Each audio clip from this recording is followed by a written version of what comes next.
toma tu camilla y anda, pues ahora ustedes sabrán que el Hijo del Hombre tiene en la tierra poder para perdonar pecados. Y dijo al paralítico, levántate, toma tu camilla y vete a tu casa. El hombre se levantó y ante los ojos de toda la gente cargó con su camilla y se fue. La gente quedó asombrada y todos glorificaban a Dios diciendo, nunca hemos visto nada parecido. Palabra de Dios. Así es. Jesús no tiene solamente el poder para curar, sino también de perdonar los pecados. Vino a curar al hombre entero, tanto cuerpo, alma y espíritu. Esas tres entidades o identidades que viven en el ser humano, cuerpo, alma y espíritu. También somos trinos, igual que Dios, Padre, Hijo y Espíritu Santo. Por eso estamos hechos a imagen y semejanza de Dios. Acuérdense.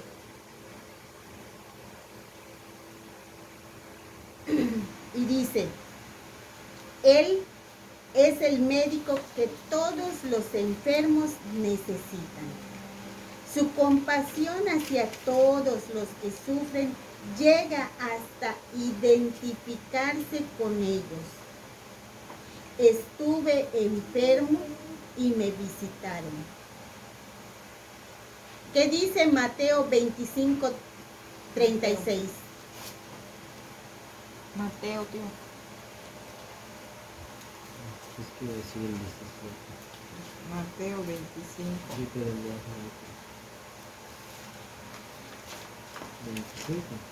25, 36.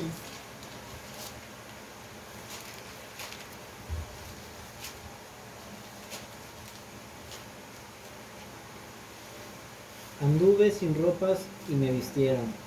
Estuve enfermo y fueron a visitarme. Estuve en la cárcel y me fueron a ver. Eso es lo que por lo que nos van a juzgar. Estuve enfermo, estuve preso, tuve hambre, tuve sed, estuve desnudo. Todo esto corresponde a la caridad, al amor. Porque solamente aquella persona que ama con el amor de Dios es capaz de poder ir a ver a un enfermo, de poder ir a ver a presos sin que los conozcas, a enfermos sin que los conozcas, regalarle ropa a aquel que no tiene y que no lo conoces, darle de comer a aquella persona que ves en la calle que son indigentes, aunque no los conoces, les regalas un plato de comida. Eso es la caridad, eso es el amor de Dios, ese es el amor que Jesús nos viene a enseñar. Y eso es lo que nos puede salvar junto con la fe. Acuérdense, la caridad y el amor es una sola cosa. Porque solo el que ama es capaz de ser caridad, de hacer caridad, de ser benévolo con los demás. Y después dice, su amor de predilección para con los enfermos no ha cesado a lo largo de los siglos de suscitar la atención muy particular de los cristianos hacia todos los que sufren en su cuerpo y en su alma. Esta atención dio origen a infatigables esfuerzos por aliviar a los que sufren. Esto último que dice, esta atención es la que dio origen a los infatigables esfuerzos. Y aquí entra la crucifixión. que fue el mayor de todos los esfuerzos de Jesús.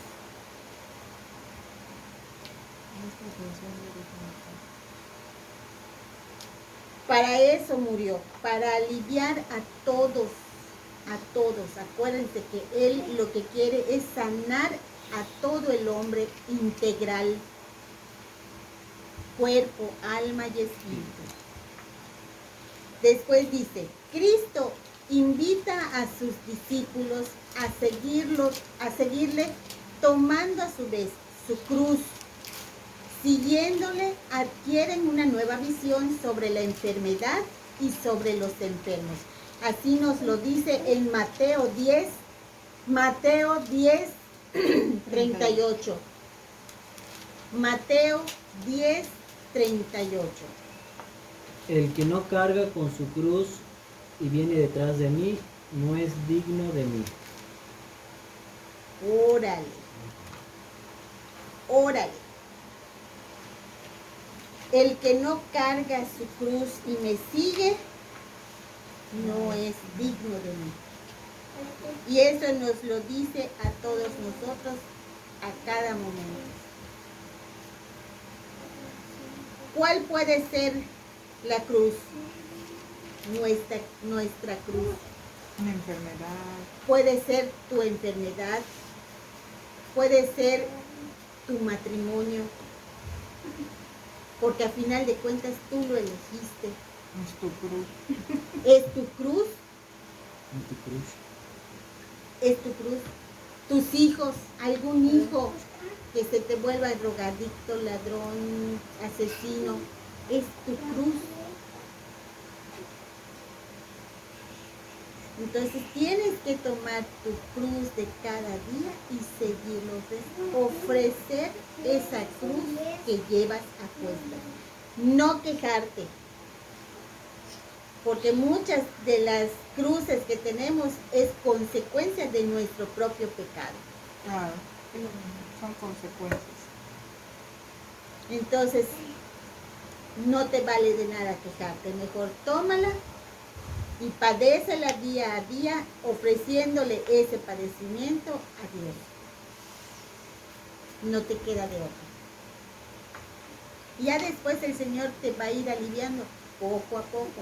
Y entre más ofrecimiento hagas, el Señor, acuérdense como dice en el Antiguo Testamento, no hagas sordos tus oídos a mi súplica, Señor. Por eso Dios dice después, había yo pensado destruirlos, pero hubo alguien que se sacrificó por todos ustedes. Pero hay una cosa, es cierto, es tu cruz. Pero ¿por qué esa cruz? ¿Por qué esa cruz? Pues igual como dice Chari, es consecuencia de otro pecado. No, es consecuencia tuya misma. Es eso lo que está diciendo. Es dijo la al consecuencia del... Todos los pecados. Pues entonces ya, Todos los pecados de todas maneras llevan a algo así, que tú una Exactamente. enfermedad tuya o lo que sea que hayas, cómo hayas actuado. Exactamente. Todo es causa-efecto. Exacto, todo. Después dice, el Señor resucitado renueva este envío en mi nombre, dice, en mi nombre. En mi nombre impondrán las manos sobre los enfermos y se pondrán bien. Y lo confirma con los signos que la iglesia realiza invocando su nombre. Vamos a ver cómo nos lo explica Marcos 16, del 17 al 18.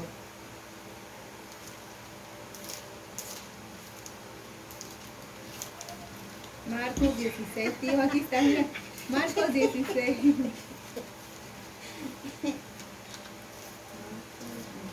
Y todavía no le pones las cositas a la Biblia. Ya me caíste mal. Ya me caíste mal. Que no le pone sus cositas Se a me olvida siempre y no me lo recuerda. Hasta que lo veo aquí se 16, me acuerda. 16. Del 17. 17, 18. capítulo 16, versículos 17 y 18. Estas señales acompañarán a los que crean. En mi nombre echarán demonios y hablarán nuevas lenguas. Tomarán con sus manos serpientes y si beben algún veneno no les hará daño. Impondrán las manos sobre los enfermos y quedarán sanos. Ahí está. Este es uno de los dones que el Espíritu Santo le da a las personas, el poder curar enfermos. Por eso a veces las misas carismáticas, ya les había yo comentado de esto en clase anterior, en las misas carismáticas suele suceder que cuando les imponen las manos a los enfermos, estos quedan curados, porque hay gente que tiene el don del Espíritu Santo que es de sanar enfermos de cualquier tipo de enfermedad. Yo siento que es un 50-50. El don que le da a la persona y la fe Y del la fe, enfermo. sí, definitivamente. Porque de nada sirve que te están poniendo las manos si Pero tú no no lo crees, no crees que realmente tiene el don o no crees en Dios, pues entonces no estás haciendo nada. Claro. Definitivo.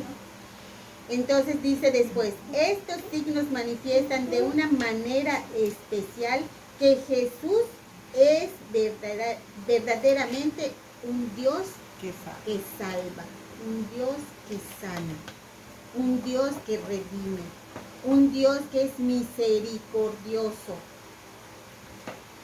¿Qué nos dice Hechos capítulo 9, versículo 34? Hechos 9:34.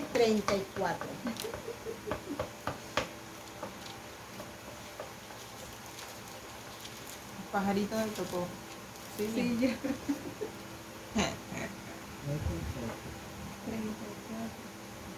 34. Hechos está en Nuevo Testamento, después de los evangelios.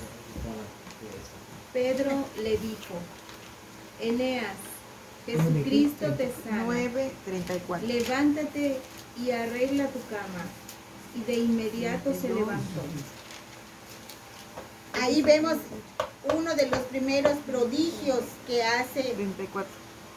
San Pedro, aunque en realidad el primer milagro que hace Pedro es después de Pentecostés, cuando recién acababan de recibir las llamas del Espíritu Santo y ellos salen a predicar y dicen, estos están borrachos. Locos. Entonces se acerca a un paralítico y el paralítico le dice, me das una limosna, y él le dice, oro y plata no tengo, mas lo que tengo te doy. En nombre de Jesucristo, toma tu camilla, levántate y anda. Ese fue el primer milagro que hizo San Pedro después de recibir al Espíritu Santo. Y este es otro en el que le dice, levántate. Eneas, levántate y arregla tu cama. Y lo mismo nos dicen a nosotros los apóstoles, que en este caso son los sacerdotes, cuando nos dan la unción de los enfermos. Te dicen, en nombre del Señor, yo te impongo este aceite y puede ser para tu salvación, tu sanación del cuerpo y del alma. Después dice, esta unción santa de los enfermos fue instituida por Cristo nuestro Señor como un sacramento del Nuevo Testamento, verdadero y propiamente dicho, insinuado además por Marcos. Vamos a ver qué dice Marcos 6:13.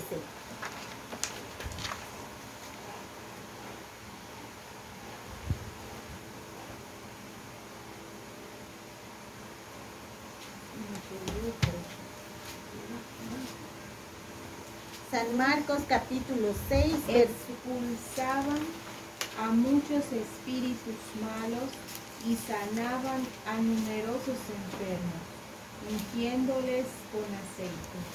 ungiéndolos con aceite. Y no usaban cualquier aceite. Ellos usaban el aceite de mirra, que era el mismo que le dieron a Jesús. Ahora busquemos por qué dice allá que fue instituido por Jesús. Busquemos San Lucas capítulo 7, versículos 38 a 36, perdón, 36 al 50. Lucas 7, 36, 50. Ese no está ahí, ese me lo regalaron hoy en la mañana.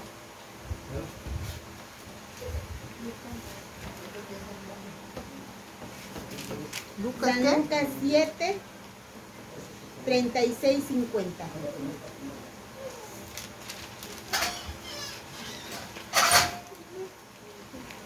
Lucas, ¿qué? Lucas 7. 7. El fariseo y la mujer pecadora. Un fariseo invitó a Jesús a comer. Entró en casa del fariseo y se reclinó en el sofá para comer.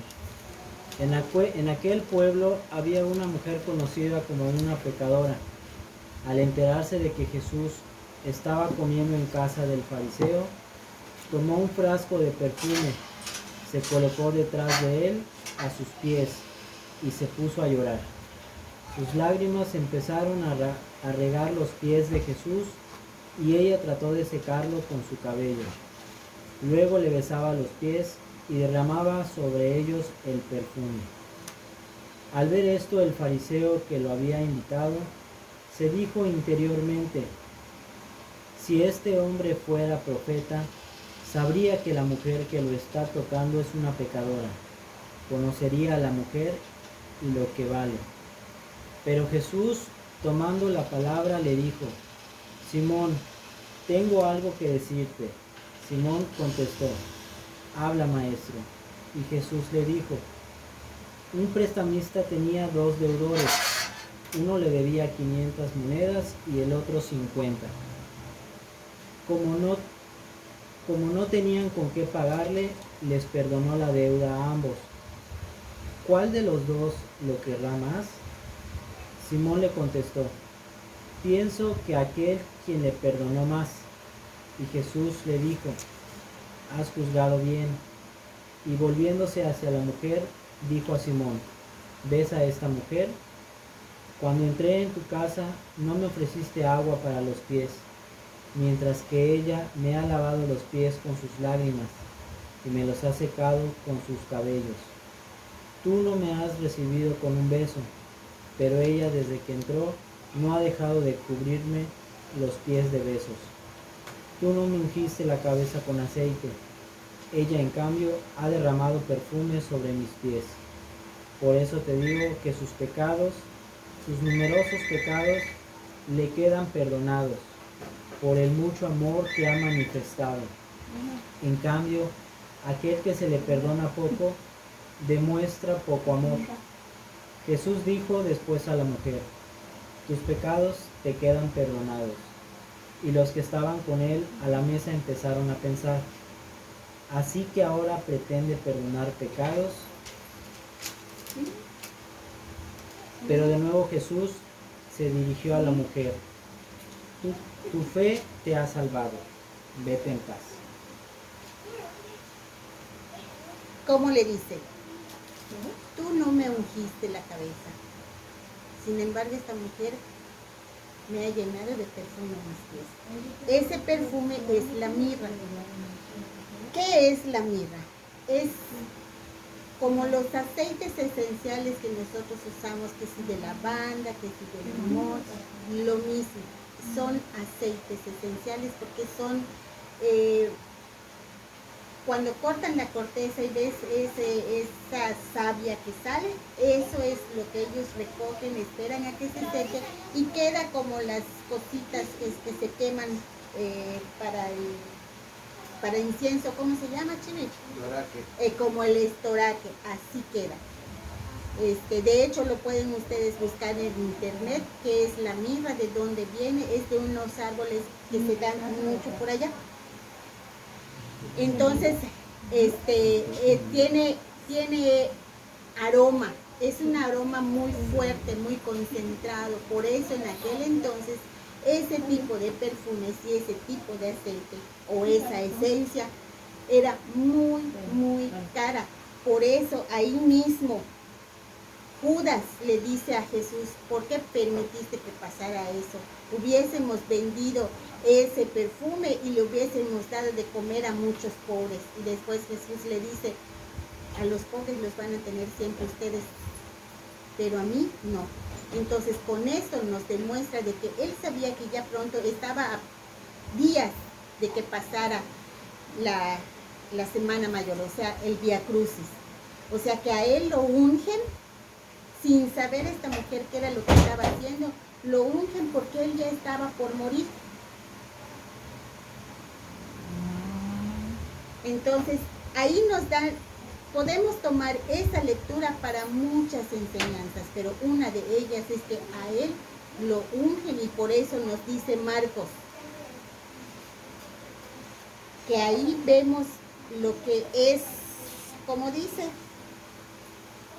es un sacramento del Nuevo Testamento que Jesús instituye. ¿Por qué? Porque es el primero en recibir este tipo de unción. Normalmente ungían a los ya difuntos, pero a él lo ungieron antes de morir. A él lo llenaron de aceite y de aromas, perfumes, antes de morir. O sea, como quien dice, de ahí lo agarró. ¿De qué? O sea, La iglesia hacerlo. Porque en realidad esa es la enseñanza, de que vemos,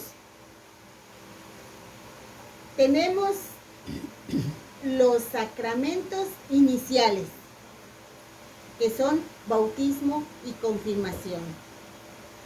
Y tenemos también dos sacramentos para el final de nuestra vida, así como para el principio hay para un fin. En este caso, en el inicio de la vida tenemos el bautismo y la confirmación, y al final de nuestra vida tenemos el sacramento de la penitencia y reconciliación, y tenemos el sacramento de la unción. Y esto ahorita un poquito más adelante vamos a ver por qué. Entonces, asimismo es como se instituye esto de que la unción de los enfermos o de los que ya están pronto a morir es necesaria. Porque Jesús lo hace, nosotros también debemos de hacerlo. Porque en algo nos va a ayudar tanto al alma como al cuerpo para poder soportar esos últimos momentos de nuestra vida. Y así nos lo indica Santiago, el apóstol Santiago. Nos dice en el capítulo 5, así nos lo explica. Vamos a ver Santiago qué nos va a decir. 5. Santiago. Santiago 5.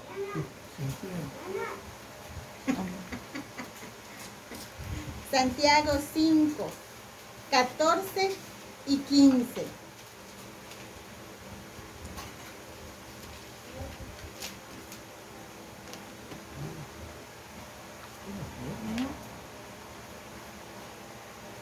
¿Hay algún enfermo? Que llame a los ancianos de la iglesia, que oren por él y lo unjan con aceite en el nombre del Señor. La oración hecha con fe salvará al que no puede levantarse, y el Señor hará que se levante, y si ha cometido pecados, se le perdonarán. Ahí está. La unción de los enfermos no solamente puede llegar a curarte, sino sobre todo es tan final. Sino además nos ayuda para el perdón. ¿Por qué? Porque la unción siempre debe de estar unida al sacramento de la reconciliación, o sea, de la confesión.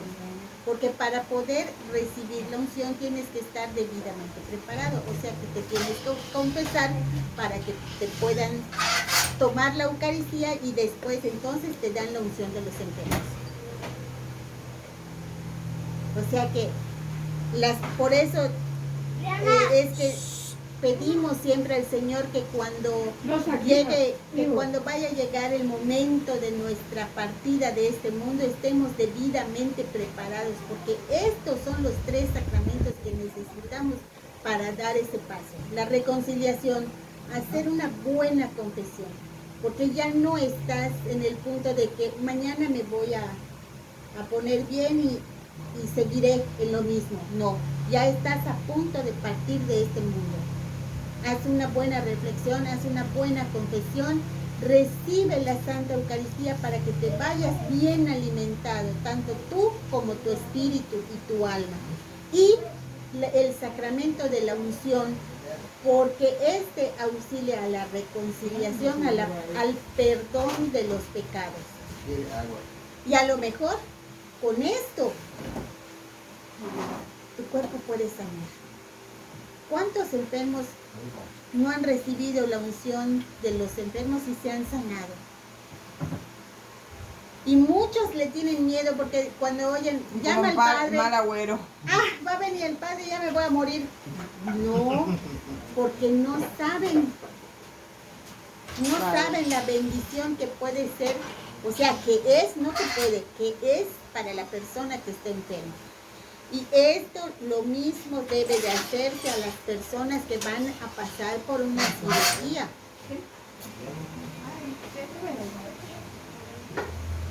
De hecho, aquí el catecismo nos lo explica y dice después, la unción de los enfermos no es un sacramento solo para aquellos que están a punto de morir.